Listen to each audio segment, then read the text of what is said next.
Well, we're going to get started, everyone. Welcome to the IRT webinar on plastics recycling from end-of-life vehicles, ELVs. My name is Steve Fletcher, and I'm the Managing Director of the Automotive Recyclers of Canada Association. And I have been blessed with being able to run the IRT with Hayden Davies from Auto Recycling World. And so believe this is our fifth webinar. We try to run them every 2 months or so to try to bring the world together to talk about issues about auto recycling. Originally, this was a very auto recycling centric discussion, but as we got talking in these more public forums, a lot of people from outside the industry who want to understand and interact with auto recyclers are tuning in, logging in, and interacting with us, which is awesome because we want to tell the great story of professional auto recycling to as many people as possible. This subject, plastics recycling from end-of-life vehicles, is really being driven by the EU directives on plastics and on the ELV directives, which are interactive with one another. I know here in Canada, a lot of the civil servants are looking at the European directive to derive policy and different things within Canada. So important to us. And I think it's important to other countries to understand what's going on there. So we have two experts with us today. And we are going to start off with Maria Vera from URIC. So I'll let Maria do an introduction because I don't have one in front of me, but we tend to run a pretty informal group here. It's got two 20-minute presentations with about 20 minutes at the back end for any Q&A, which you're encouraged to put those into the chat or into I don't know if we have a question box on this one. But Maria, if you wanted to share your screen, it should be available to you now. Okay. That's a good start. There you go. I can see that. Okay. So go ahead. Okay, so thank you for the introduction and good afternoon to everybody. My name is Maria Vera. I work as a Senior Technical Manager at URIC.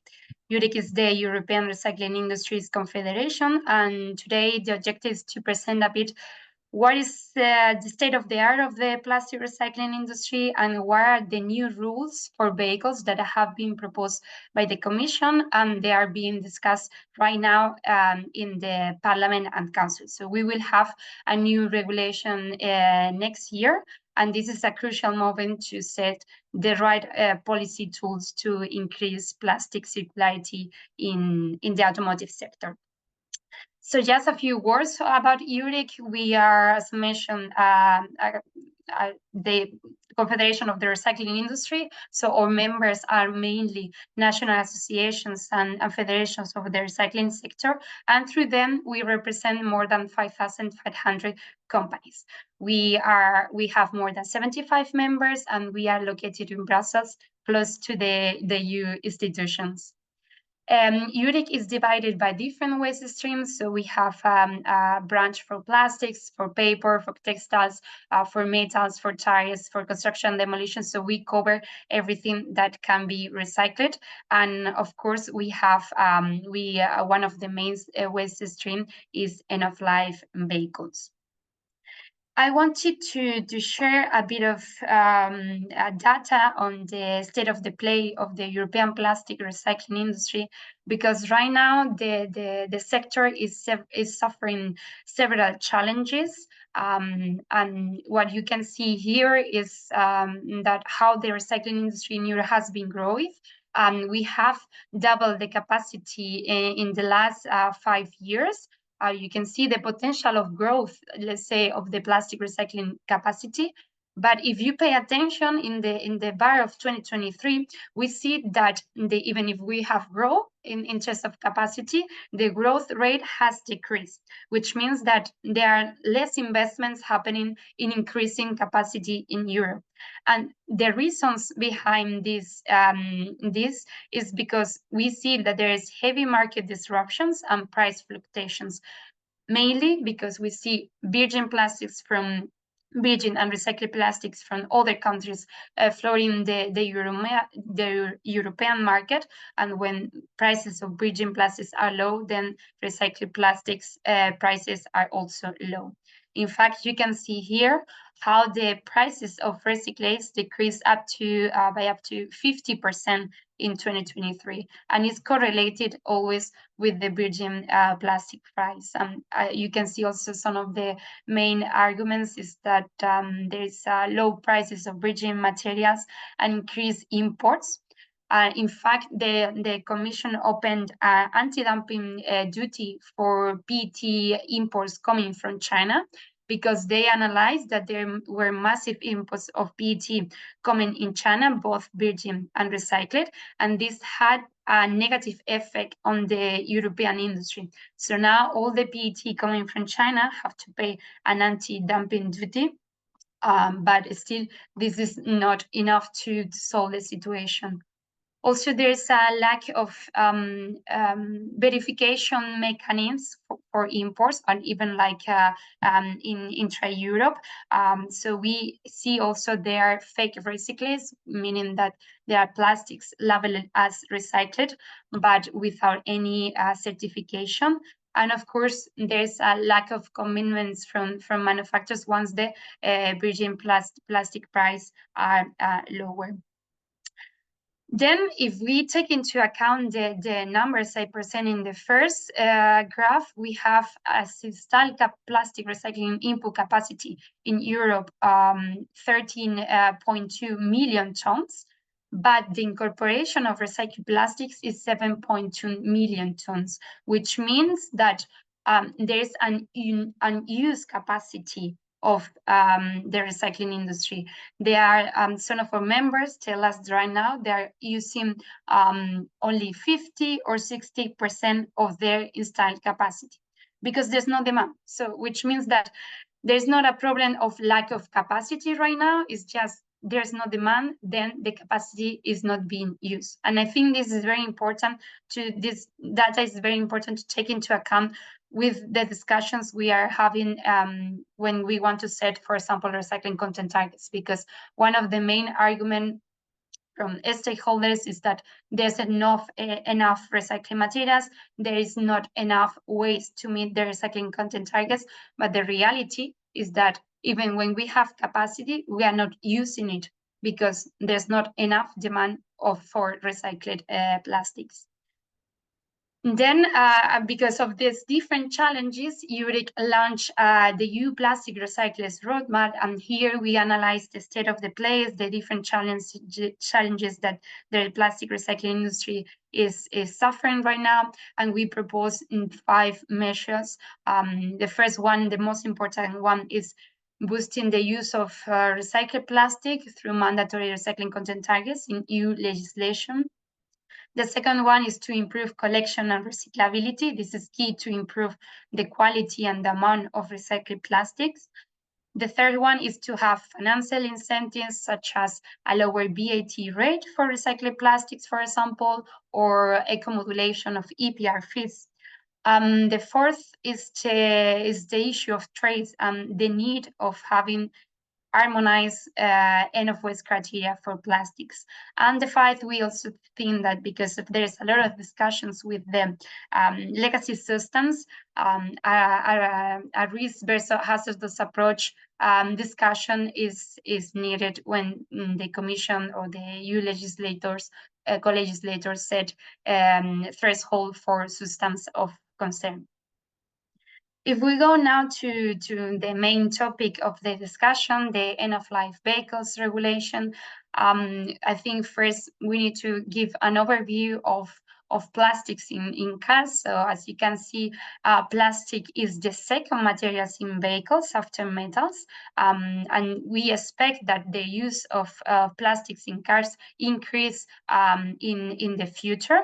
And what is also important is that the third sector in Europe that requires most of the plastic is the automotive sector. So, which means that around 10% of the plastic demand in Europe comes from the automotive sector. And of course, as I here said, plastics contribute to the cars mass reduction. This is why, and the use in cars is expected to increase.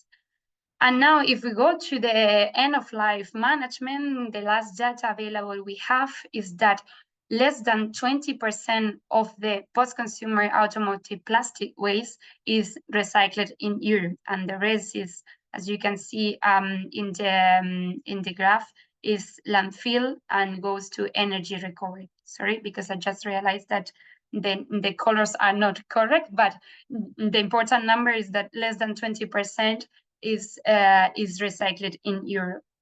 And when it comes to the incorporation of recycled plastics in the automotive sector, so in total, 4.5 million tons of plastics are used in the automotive sector, but only 4.4 is the recycling content target for mechanical recycling from post-consumer waste. Then the automotive industry is already incorporating pre-consumer waste. There's also a small percentage of recycled plastics that are incorporating coming from chemical recycling. I think these numbers are very important to have in mind when it comes to the new rules, because this is what the new end-of-life vehicles regulation wants to tackle, and is going to set certain rules to increase the plastic circularity in the automotive sector. So we have now, as I mentioned, a unique opportunity to increase automotive plastic circularity. Is now the time to set the right tools to change this number, to increase from 20% to a higher plastic recycling rate, and to increase the use of the recycled plastics in automotive. So what is the Commission proposing? So with this new end-of-life vehicles regulation that was presented in 2023 from the Commission, there's different rules, and they try to increase, set certain eco-design requirements for vehicles, recycling content targets for plastics. There are certain measures to collect more vehicles, to address missing vehicles, and enhance the collection system, and also how to improve the treatment with dismantle obligations, and improve the role of EPR schemes in the automotive sector. If we go into the main, let's say, measures for plastics, the first, and for us the most important one, is the mandatory incorporation of recycled plastics in new vehicles. This is the first measure to, in our opinion, to increase the use of recycled plastic. What is proposing the Commission? They are proposing a mandatory target of 25% of post-consumer recycled plastic content in new vehicles 6 years after the entry into force of this new legislation. From this 25%, at least 25% needs to come from ELV, from end-of-life vehicles, which means there is a closed-loop target of 6.25%. This is the Commission of the proposal. URIC fully supports this proposal, but just to let you know that now these numbers are being discussed and in the council, so there are different discussions on if pre-consumers should come towards these targets, even if bioplastics. So right now it's a crucial moment to get these numbers and this article, let's say, because this the Article 6 of this regulation right. The second measure is that the ELV regulation sets a recycling target for plastics in vehicles of 30% by 60 months after the enter into force. This is very important to link both measures, because you are not going to increase the recycling target for plastics in new vehicles if there's not any demand of recycled plastics. So for us, it's very important. If one target is reduced, the other target needs to be reduced as well, because this is clearly linked. This recycling target of 30% is not going to be achieved if there is no any obligation of incorporation of recycled plastics. Apart from this recycling rate, as I was mentioning at the beginning, there are certain and dismantle obligations to enhance the quality of the recycled plastics, of their in general of the recycled streams. There's also the Commission is proposing a ban on mixing fractions from ELB, WEEE, and packaging. In Europe, we think that this should not be the case, because actually ELB plastics, ELB in general, are recycled with other waste stream, typically with waste, e-waste. So this ban will not make any sense in terms of the efficiency, in terms of need to have to separate waste stream and to have stocks for different waste stream to have enough volume to shed it separately. What we are proposing is to delay these articles, and as long as the traceability is ensured. So this is, as I mentioned, this is what I'm representing. What is written here is the Commission proposal, but this can change in the, let's say, in the negotiation phase. The third point I think is to highlight is the collection and the recyclability issues, because I think I always said that if you want to improve the outputs, focus on the inputs. If you want better recycling materials, you need to better input. Better input means inputs that are more easily to recycle. And if you want more recycling materials, you need to collect more. And this ELB regulation has some measures to improve collection. We are proposing, for example, to have a mandatory collection rate of end-of-life vehicles. The regulation, the proposal also address missing vehicles.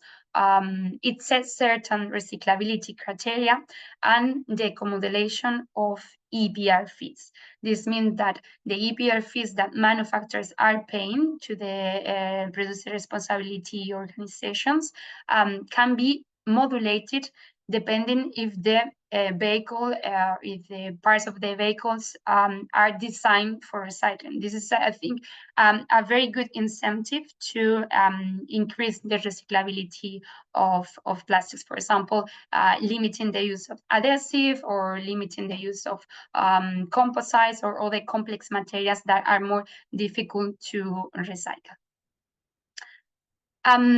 This, as you can see, is a tentative timeline. Let's say that this is based on my calculations. Let's say that the Commission published these proposals, and as I mentioned, now we are on the phase that the Parliament and Council are proposing different amendments to this legislation. For example, the Council is discussing, instead of 25% recycling content target, maybe 20 or even more, and the European Parliament might come with another different proposal. And after every EU institution, let's say, has proposed their amendments and their ideas, there will be the trialogues, and then every institution must reach an agreement for the final proposal. So this is going to happen by the end of this year, and we hope to see a compromise and a final proposal in 2026. As a summary, what EURIC are calling for is to uphold the ambitious but feasible 25% recycled plastic target in vehicles, incorporation of 25%, including the closed loop target, because we think that is feasible, because there's already manufacturers that are exceeding this target with 30% of recycled content, because it's needed, because the recycling industry is facing different challenges, a lack of demand. So this is needed for the survival, let's say, of the recycling plastic industry. And the technology is there, the technology is mature, and there's already existing value chain partnerships that prove that this is a feasible target. We also want to accelerate the implementation period. So instead of 6 years after the entry into force, we are asking for a 4-year period, because we are talking around, let's say, even 2030 or even later. So we cannot wait more for this kind of rules to happen to boost the use of recycled plastic. What we also are calling is to focus only on post-consumer plastic feedstock, because pre-consumer plastic is already incorporating in the automotive sector. The quality is good, and it will not increase the recycling rate of plastic. So this is also very important. And with the use of bioplastics, we also think that they should not come towards the recycling content targets, because clearly it's a different thing, and is not related to the end of life phase of the vehicle. So we think that the proposal should contain only post-consumer plastic waste. And what is very important for us is to set mandatory third-party verification of recycling content, because we believe that self-declarations from producers are just not enough to ensure compliance with the sustainability criteria. And this is also very important to have this kind of mechanism, as I mentioned at the beginning, for imports, because we are setting sustainability criterion in Europe, but if we leave the doors open for imports and without checking that the vehicles or the plastics complies with the same quality requirements, then it will have a negative impact on the European recycling industry. So that's why this is very important to us to get it right with a mandatory third-party verification of the recycling content for plastics. And I think that's all from my presentation. As a summary, I think like the key tools that we advocate is just to increase collection and recyclability, because this is key to improve the quality and the amount of recycled plastics. Recycling content targets are clearly necessary to change the linear model of production and to make progress to that circularity in the automotive sector. And then we need to complement also with financial incentives, such as, for example, eco-modulation of EPR schemes or lower VAT rates for recycled plastics. And I think that's all. That's my presentation. Happy to discuss any questions or any comments you might have. Thank you, Maria. That was great. Really appreciate. There's a lot of information in there. I know I've had a whole list of questions, but I'll let others do that. But we're going to push on to the next presenter and handle some questions at the back end of it all. And again, please utilize the chat to kind of submit any questions, and Hayden's going to be monitoring those. Next up, we have Paul Mayhew, who is a director at MBA Polymers. And Paul, are you going to share your screen, or did you want me to put yours up? I'm going to try. You got it. There you go. Let me, if it's there. It is there. Okay, good. Thanks, Steve. So Paul Mayhew, I'm a director at MBA Polymers. MBA Polymers is one of the largest recyclers of automotive plastics in the world. We have a facility in the UK.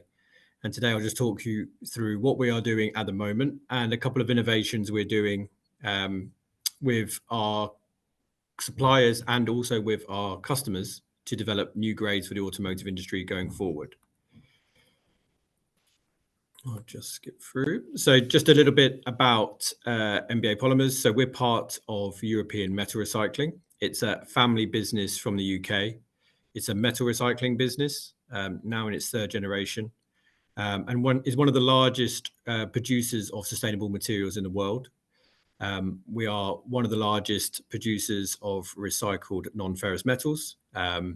We recycle everything from aircraft carriers down to tin cans, and we're also one of Europe's largest recyclers of end-of-life vehicles.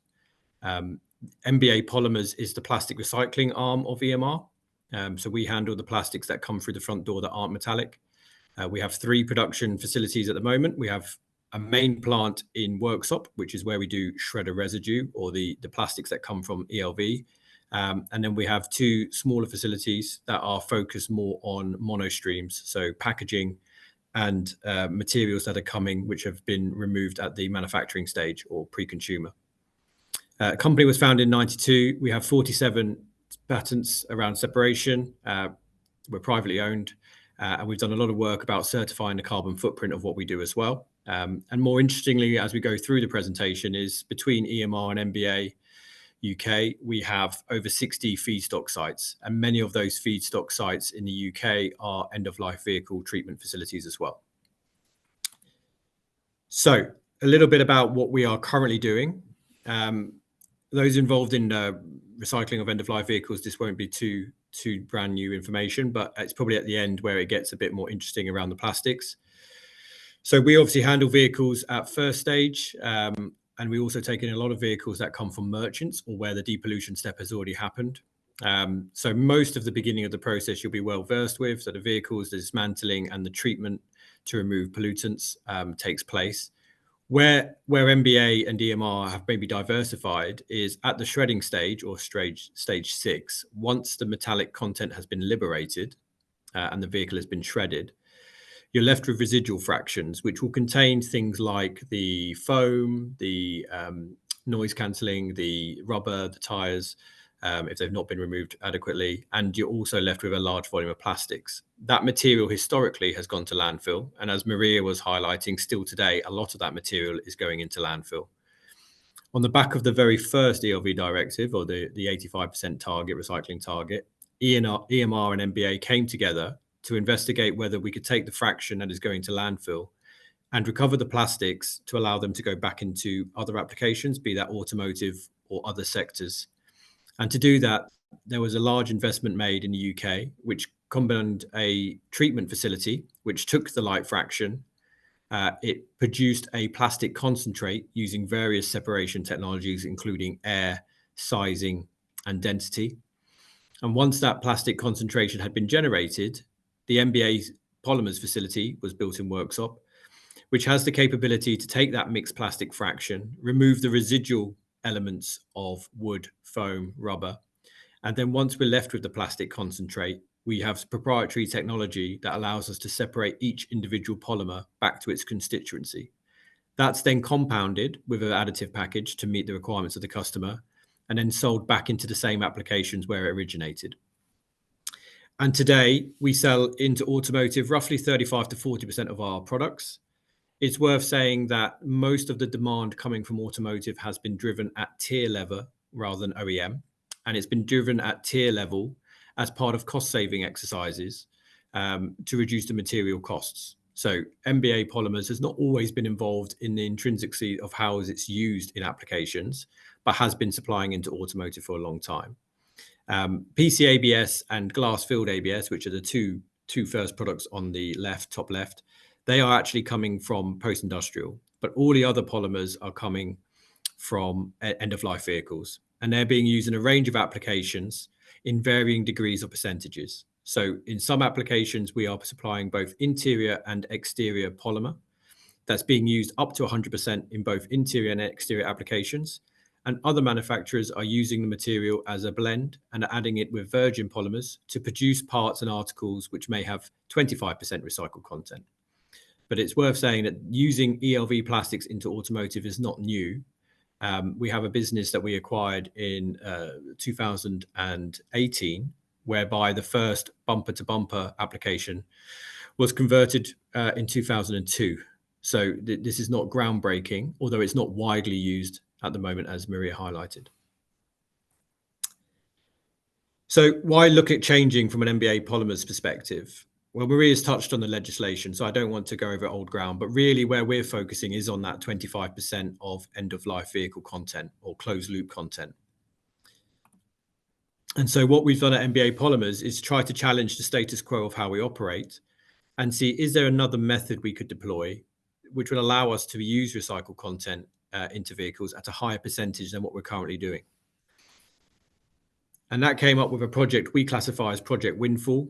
It's only called Project Windfall because our parent company, when we were starting this process, were looking at how we could take the plastics that were being generated on the yards, so on the actual collection yards where the cars have received at end of life.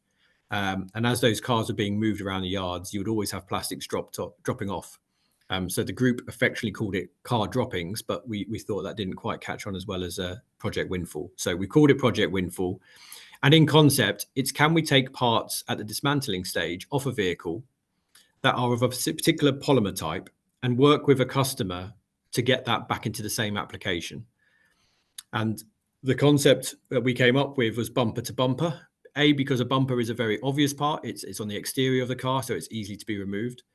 And we partnered with OP Mobility, who's one of the largest bumper producers in the world, to see if we can take that feedstock and, using MBA's technology and OP Mobility's Innovation Center, produce a recycled content that could then make a bumper which contained 25% ELV content. So that collaboration agreement has now been running for a year. The ELV recyclers at the very beginning of the process, down the bottom, you can see are the normal process, so the depollution step. The change there would be the plastic parts are dismantled. So those bumpers are taken off. They then enter a shredding process, a cleaning process, a sorting process. And then the MBA also looks after the filtration, which is where we basically melt down that plastic and pass it through a screen to remove any impurities. A compounding stage where we can also modify the plastic to meet the requirements of the end customer. And then working with OP Mobility at the injection stage and the painting stage, and obviously at the assembly stage, to make sure that the bumper at the end of use is still hitting the same requirements as if it was from virgin. And in real high level concept, what we're trying to do is, rather than going through the conventional ASR route, which has many benefits, so using post-shredder treatment like we have in Worksop today in our main plant, allows high volume. And with high volume and homogenization, you get high consistency. So the polypropylene as a product from ELV is remarkably consistent from post-shredder. But you have this element of mixing. So when the car goes into that process, obviously all those plastics are mixed, and then we have to put a lot of energy into unmixing the polymers again. And by doing that, you can end up with small traces of contamination, which are perfectly fine for most applications. But when we're really testing the capability of recycled polymer in a part like a bumper, which has safety critical requirements and aesthetic, it can have some limitations. So the other concept is, if actually we took the bumpers off, so we've now just got a pile of bumpers and they were shredded, can we compensate for the higher transport costs? Because moving that material in that stage is, we have less payload per movement. So they're traveling a lot of air. But what we do see is we have a higher content of PP. The materials are more aligned to the end application because we're going from a bumper to another bumper. So it removes the need for additives. And also we're expecting to see a higher purity, which allows us to be much closer to the end application.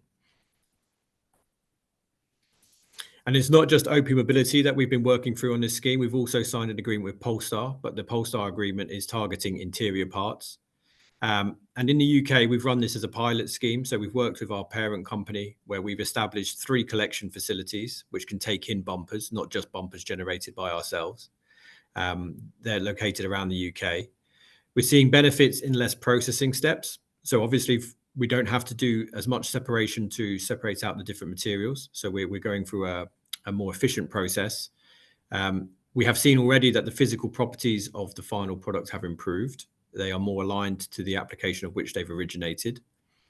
Traceability is easier. We have good traceability from ELVs anyway, because they're already recorded as they enter the yards. But by able to have the bumpers, we can ensure that it's ELV content and that there's no misreporting. But there are some challenges with this process as well. The transportation of material when you're moving loose bumpers, as I alluded to, is a lot lighter. So how do we compensate the movement of material to get it to a central location? The depainting step is critical. So as we're going to aesthetic parts, we need to depaint. If you looked at how we currently do it, with the amount of separation technology being used and friction, a lot of paint is removed throughout the process. Because we have less separation steps here, we've had to introduce a dedicated depainting step. But what we're also seeing is by doing this, we're able to access more of that market volume, because to produce material to go into MBA today, you need that middle part of the process, which is concentrating plastics, which needs more investment in the UK to generate the volume. By just taking bumpers, we're able to access more material throughout the UK, including from things like accident repair centres. And all of these materials are kept separated and classified differently. So we can measure ELV at a scrap stage versus accident repair versus any pre-consumer we have as well. So the volume that we are able to access is more than we expected. The part of this agreement here is to secure long-term supply agreements. So should we produce a product that could go into bumpers, we're able to offer that to companies on a consistent volume. And it's also a scalable model that could be deployed elsewhere around the world. And EMR, MBA have a very strong presence in the US, particularly on the East Coast. And so this technology could be deployed in other parts of the world as well to produce the same product. We're working currently with other recyclers and with collectors. So we're offering rebates over the weighbridge. There's commercial challenges on true ELV, because today in the UK market, as it's probably across most of Europe, the bumper is part of the vehicle when it gets depolluted and sent over. So the value attached to that vehicle is essentially the value attached to the bumper. So how do we ensure we have a pricing mechanism that allows that to still be commercially viably recycled without the legislation coming through yet? We are accepting material in different formats. So we have suppliers in the UK of purely bumper who are supplying us baled, loose and shredded. We can take it in different formats. We have a process that can handle metal contamination, because when you remove the bumpers, we're not expecting them to be, completely free of contamination. We have a process today that's built around almost the most contaminated material, which is coming from a shredder. And we built this line, or this pilot line, in the same methodology, so we can handle metal contamination as long as it's not an engine. So we built that into our process. And what we're also seeing is, to chase the quality required at Automotive, normally you have a trade-off between yield, or how much of the material you recover, and quality. Because we have a cleaner feedstock, we're seeing a higher percentage of that feedstock make its way into the final product, which is also increasing the recycling rates. And also we have the ability to have full traceability. So I think the main thing as we run these pilot schemes is we don't see the windfall line or the bumper recycling line as being a replacement to ASR or post-shredder treatment. We see them as complementary. We're finding it interesting, and probably the most exciting part of the innovation is that we're working with our customers. And I think that's definitely from our side the first time that we're seeing the automotive manufacturers engage in a collaboration agreement with us around the whole of the supply chain, so the collection all the way through to the manufacturing. And that's massively increasing our development time. Decreasing our development time. We're able to get live feedback. We're able to see the material be put into use. And the work we're doing with OP Mobility and Polestar means that our technical teams are working closely together to close any technical challenges that they have, where historically the driver would have been price, and any technical challenges we're not necessarily guaranteed to have any feedback. So it's kind of proving that although we're already successfully supplying into the automotive supply chain today, by working closer together, the perceived limitations can be knocked over very, very quickly. And that's incredibly exciting. I think that's pretty much it from me. So I'll hand back to Stephen and let take the questions. Great. Thank you, Paul. That was excellent. I know I learned something, that MBA Polymers is owned by EMR. I didn't know that one, but I can see the advantages of it. Hayden, any questions that have come in? I know I've got a ton of them. I don't want to take everybody's time, but yeah, I've got some questions as well, but I think we should just deal with the ones that have come through. And please, everyone, please use the chat page to ask your questions as this conversation continues. Lewis Campbell, I think this was asked while you were speaking, Maria, so I imagine it's directed to you. You mentioned some manufacturers are already exceeding the targets. Are you able to tell us which manufacturers these are? So yeah, thank you for the question. Yes, there are different collaborations, and I think that is important to show is that there's the system value chains partnership from recyclers and manufacturers. There are different models. Renault, I think, is doing like door panels with 60%.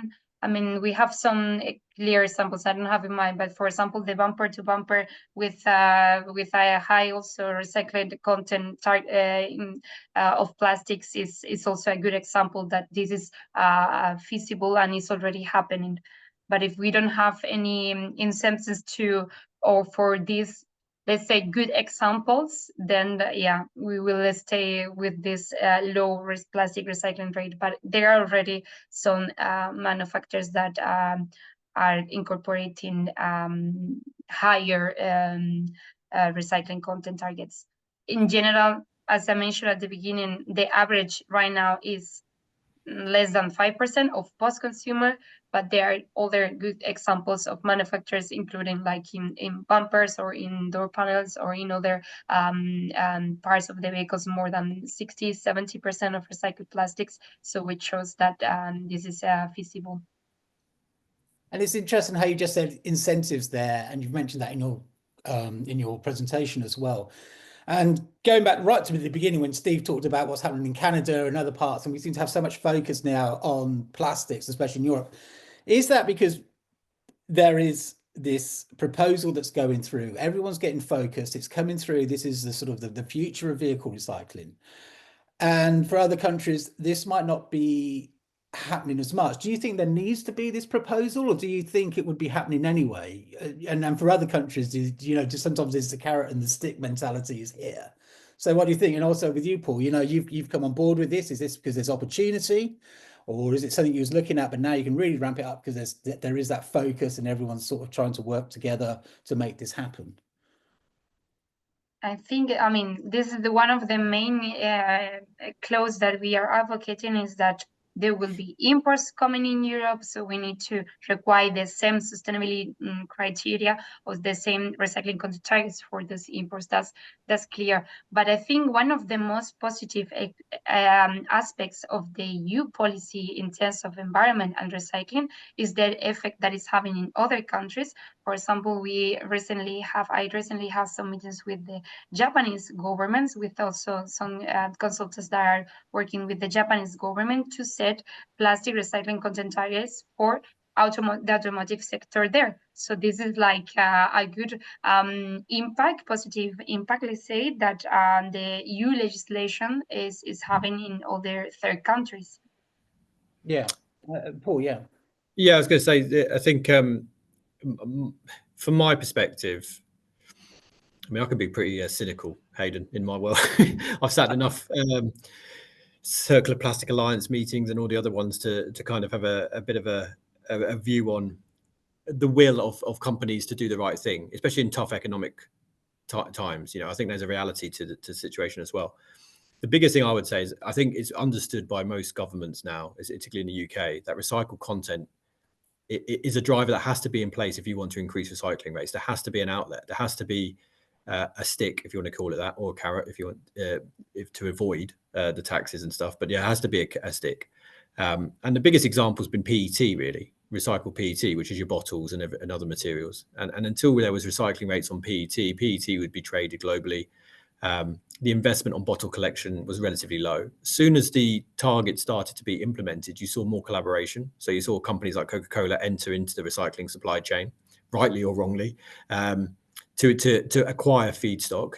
There comes a criticality around the material. It becomes a finite resource, which encourages more collection. It encourages more recycling, and ultimately creates more value for the material. And that more value is what really triggers the change of this stuff floating around the oceans and rivers. And I think, just like Maria is saying, I think it's really important that when we do have recycled content, we have traceability. We have ways of ensuring we don't get greenwashed, or we have importations where there maybe not being the same standards applied. But I'm absolutely convinced, and I think it's understood by most of the government officials now, that you need to have that demand driver to incentivize the investment into the recycling and the collections. Yeah. Okay. Well, thanks, Paul. Steve, I know you're eager to ask a question, but I've just seen a question come through. I think this is from Bo. Just I'm going down. I think it's a good question. This is to you, Paul. He's asking, is this the understanding that you have two programs, a bumper to bumper and B, a recycled plastics from ACR auto shredding residue? So is this how it's operating? Just to clarify for everybody else. Correct. We have a line which is taking plastics from ASR, shredder residue, and we have a line that is producing plastics from bumper to bumper, so, end of life bumpers only. Paul, from a pure efficiency economic perspective, which do you think is the better path to go down? If dismantle post shredder. Yeah, I think, it's a good question. I think at the moment, what I would say is we believe we will generate more value, as in a more valuable product from the bumper to bumper, a cleaner feedstock. That's on the assumption that this legislation comes in, so we are generating there a premium product, a recycled content where there's availability in the ground, but not enough being recovered. So we have a value there. But also the properties allow it to get used in applications whereby there's a higher virgin price at the very beginning as well. Bumpers are demanding applications, underbonnet applications where ASR is being used are less demanding, and therefore you have a difference in valuation there as well. So my gut says that if we can get the quality right, then the bumper to bumper line will work. The economics on the ASR line are very much driven by a critical volume. It's a high fixed cost operation. You need a set volume to get it through, and then again you need the demand. And the other thing with the shredder residue is you need these targets across all aspects of a vehicle, because when you recycle shredder residue, you don't just get, say, polypropylene, you'll also get ABS, you'll get HDPE. And obviously, when you shred a whole vehicle, you can't pick and choose which polymers you're going to end up recovering. They kind of come part of the mix. So it's a bit more of a challenge to manage the supply and demand in that regards. Both will have its place, but our belief is that the greater value, should we get the quality right, will be on the bumper to bumper. Okay. I'm reading this as it comes in. This is from Manuel. Paul, I was at your workshop plant when it started. I remember seeing the plastic pellets that you obtained and had the same quality as virgin plastics. It didn't seem there was a problem to supply the automotive sector. I always thought the future was in that direction, but now I see you are working on a bumper to bumper program, which is the route I thought was not viable. I've worked in bumper to bumper projects in Spain, and the economics didn't work with the actual recycled and virgin plastic prices. Is it working in the UK? And I think that was the question I wrote down. You talked about the, sorry, I've got some notes here. The capability of processing 6,000 MTs per annum. Where are you at the moment? And when do you think you might be at full capacity? So a lot to take in. Yeah, no worries. So I think, yes, we are able to produce virgin quality. And I think in that second slide on what we're currently doing, we're going into automotive. So we're already supplying quality, which is good enough to substitute virgin. So it's ticked. What I think is really important for MBA to do during this whole process where plastic recycling from ELV is under the spotlight is to be a bit of a torchbearer. And I fundamentally believe if this is going to be a wholesale change in the industry, collaboration has to happen. It has to happen. And so when we were talking to OP Mobility around bumper to bumper, we would not have done this initiative had we not had OP Mobility on board. This would not have been something we would have done off our own back. We only did it because we had a customer engaged.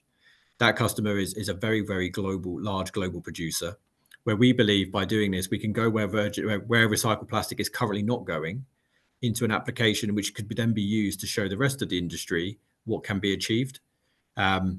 So would it work without OP Mobility, or the theory of where that material will end up once OP? I don't know, is the honest answer. We put all our eggs into it going into a bumper, and that's where the success of the program is. And I think today's volume is very much aligned around that proof of concept. It's not like we're chasing the volume because we have other applications we're selling into. It's pretty much being based around that circular model. Our volumes today are more like 3,000, 3,500, and currently running one line on one shift as an R&D. I hate to call it a Frankenstein, but it was kind of it cost more money than you'd care to imagine, but it was made from kit that we are available. The actual outlay was relatively low from new kit. And we have a model where we can scale all of that volume up. The capping will be the availability of material in the UK market rather than the processing line itself. Okay, thanks. Maria, I've just got a quick question for you. You talked about the 25% post-consumer and the 6.25% coming from the ELVs themselves. And you're saying that's non-negotiable. What is the argument for saying 25%? Some people are saying it should be 20% and we should ramp it up like a ratchet system over time as we get more and more used to this. So why are you thinking 25% is the right number to be starting at? And do you actually see it growing over time perhaps as well? Yeah, this is a good question. So these numbers come actually from the Joint Research Center from the Commission. They have done a very nice report on different scenarios, proposing 25, 30%, 20% with closed loop, pre-consumer, post-consumer. So at the end, this report analyzed the feasibility of the targets and the environmental benefits, and the 25% was the most feasible option and with the best environmental outcomes. URIC has worked a lot with our plastic recycling companies in this report, providing data. That's why we support the recommendations of the Joint Research Center report. But of course, this could be also very interesting to have 20%, then 25, and then 30%. This could be also an option that in packaging, for example, there are different targets of 2030 and 2040, for example. That could be also a good option. We support the Commission's proposals, but still there are other different ways to review the targets and increase after certain time. And you also mentioned a third-party verification. How do you perceive that would be done? That's very important, this verification from a third party, so we know we're having the right materials coming through. That's going to include extra costs.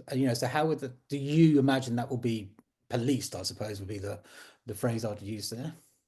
Yeah, but this is, our recyclers already use, for example, Recyclers is a very well-known scheme for recycled plastics, and they already comply with these, let's say, requirements set by this and that we believe that this is necessary for traceability and verification. Usually, once this kind of details are defined in secondary legislation. So this end-of-life vehicles regulation is going to set the target, and after 2-3 years, the Commission needs to come up with the methodology for calculate, verify, and certify the recycling content targets. So there are different steps, but at least the proposal should already mention that this is a mandatory certification is necessary to show compliance with the sustainability requirements, because this is also to avoid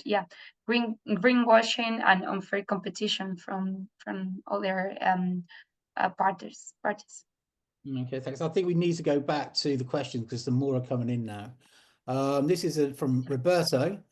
He says hello to everybody, and whoever would like to answer this one, could you please give us an average specification / investigation time frame that tiers or OEMs need to implement a new end-of-life automotive plastics? He says that he heard more than 5 years until you have a really reliable, high-quality car part with PCR ABS, for example. I can answer from our side. It varies. It does vary on the OEM. We've got OEMs where it can be a year on an existing vehicle, and they can do a material change out. And we've got tiers where, because of the approval process, it's taking anywhere between 3 to 5 years.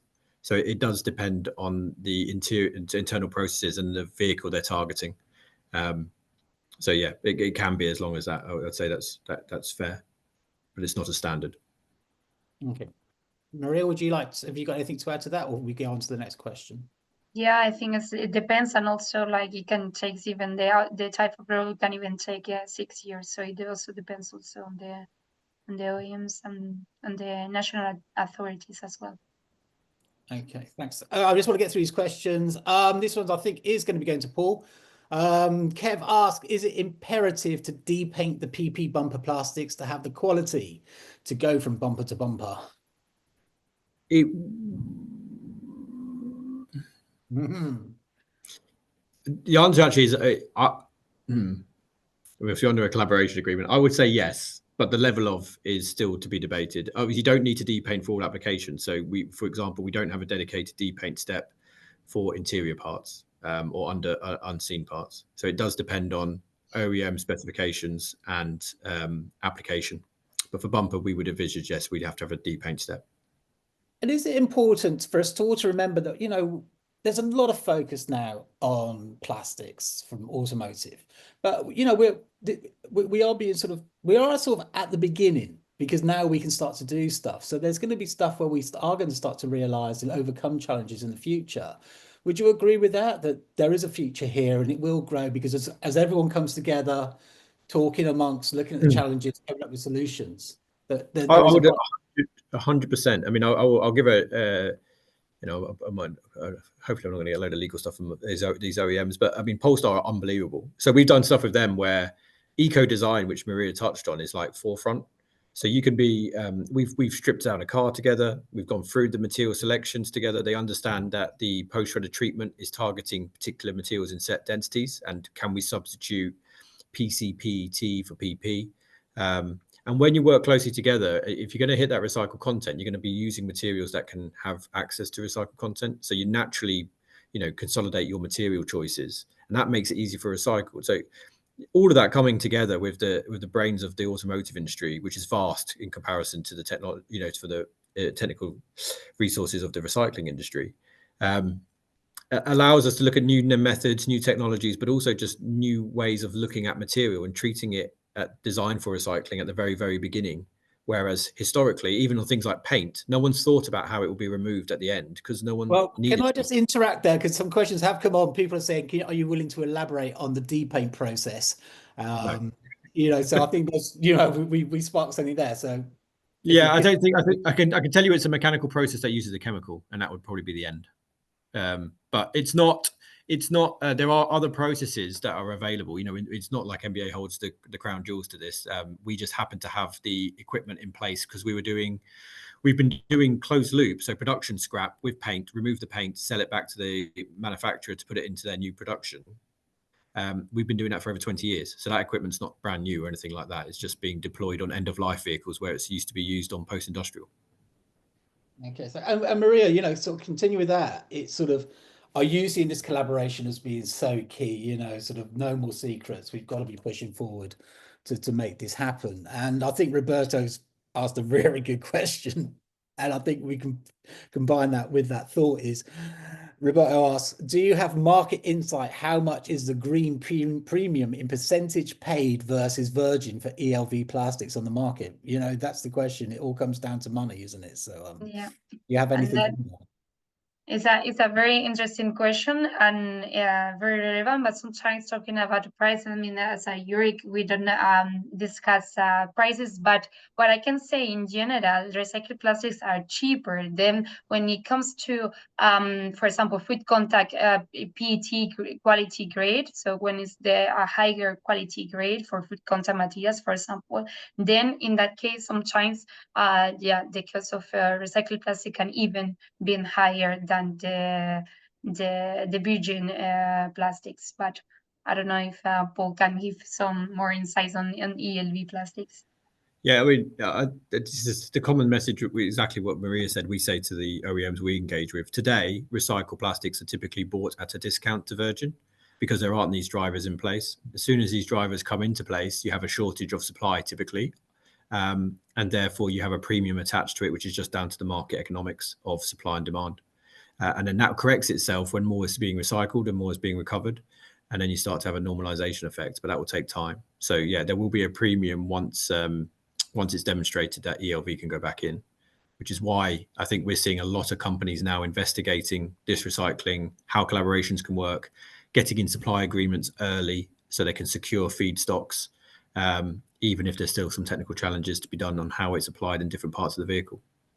And can I ask just one follow-up question before I bring back Steve back in, because I'm fascinated about this subject. How many ATFs are you actually working with in the UK at the moment, and how is that growing? I think on the how many? I mean, Laura's only literally around the corner. I could probably shout it and find out, but I don't know anyone who we're not. Where we have a sweet spot would be, it's a lot easier for the people who do parts dismantling. Yeah. I would say generally, because that we're finding the life of the vehicle is obviously a bit more in a sweet spot anyway, in terms of the properties matching the properties we're trying to obtain, whereas ELV can be a lot older and there can be some drift in the properties. So but where parts removal is happening, there's normally more time in the vehicle. There's a different kind of economics attached to the recycling of that vehicle, and the bumper's typically being removed anyway to access something else. So that burden of removal is not hard. Where you've got someone even like our parent company, which has model of shredding, where it's a lot more, the clock's ticking, get it off the yard and into a shredder. That economics become more challenging. So we tend to work with every one of the parts dismantlers and those recyclers, and I think actually now all of the shredders as well. To be fair, I might be doing Laura a slight disservice, but we're not. And remember, again, we're trying to build a closed loop, so we're talking to everyone. We're doing trials. We're not aggressively going, we need to get the 6,000 in straight away. Okay, thanks. It seems as if there's quite some balance that you have to do as you're sort of getting the material in. Steve, do you have any questions? I'm very aware we're just starting to go over time now. Yeah, just a quick question for Maria, and it was on the banning of the mixing fractions, which Eric is opposing. What's the rationale behind that, or is there another sector driving that requirement, do you feel? Yeah, well, it's the same with the dismantle obligation, no? The question that Paul was mentioning, that they have different lights on the bumper to bumper, or they're using the post-threading, advanced post-threading technology. For Europe, what is important is to maintain the technology neutrality in the legislation, and then the quality specifications are set by customers. So this is the main objective in the proposal also for us, in terms of the dismantle obligation, because the proposal is also, the Commission proposal also says that bumpers needs to be dismantled and in this phase, and the ban of of mixing different fractions is mostly for metals, because for plastics actually sometimes the quality of, for example, if you mix with a fridge, the quality of that plastic is even better than the automotive. So it's not, the question is not on that having a ban will increase the quality of recycled plastic, because sometimes even it could be better the quality. But for metals, it's also the question on the quality of the output fractions. But as Yuri, we try to stay technology neutral when setting these requirements. So focus on the outputs and the quality, and leaving the technology to every recycler to use whatever they feel more convenient, or in terms of efficiency, in terms of cost, in terms of Okay. Okay, thanks. So yeah, Steve, George, you asked a very quick question. I don't think we're going to have time. You talk about aluminium and steel. I think what we'll have to do is get some aluminium and steel recyclers in for our next presentation, and we can ask those questions direct. Well, those are my colleagues from Environment Canada, so I will be following up with them. I think we already have a call set up for that, for some of it coming out of here. But also, sorry, Steve, but also Nope. for everybody, if you do want us to arrange these type of presentations, if there's any subjects you'd like us to go out, we have a great network of people. I'm sure we can find the right people. So please give us your feedback on who you want us to, what topics affect you and what you want to know about. The big takeaway for me are those targets that are built into the directive. 6.25% of the plastics content needs to come from ELVs, and a requirement to put post-consumer material back into the vehicle. Those are the drivers that, as an auto recycler, are more of the carrot in terms of putting some value in putting the effort in, whether it's the labor to remove or the technology that Paul's company has invested in.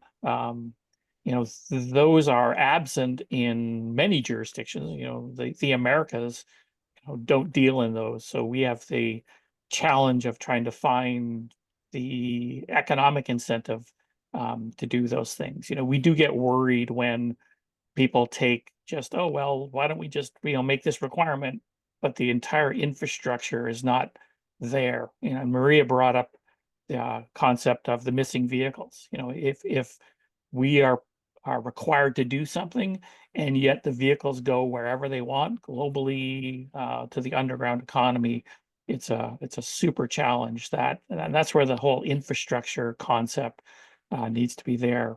I heard some things that within Canada there are half a dozen little projects on the bumper to bumper side of things, because we see it as the lowest hanging fruit and the kind of easiest way to get involved in that. And the task that we have is kind of trying to stitch them together. And so this information has been invaluable in helping to understand why things are happening and what needs to happen in other jurisdictions. But again, many people are looking at Europe as being way ahead on the regulatory side, which is driving some specific activity.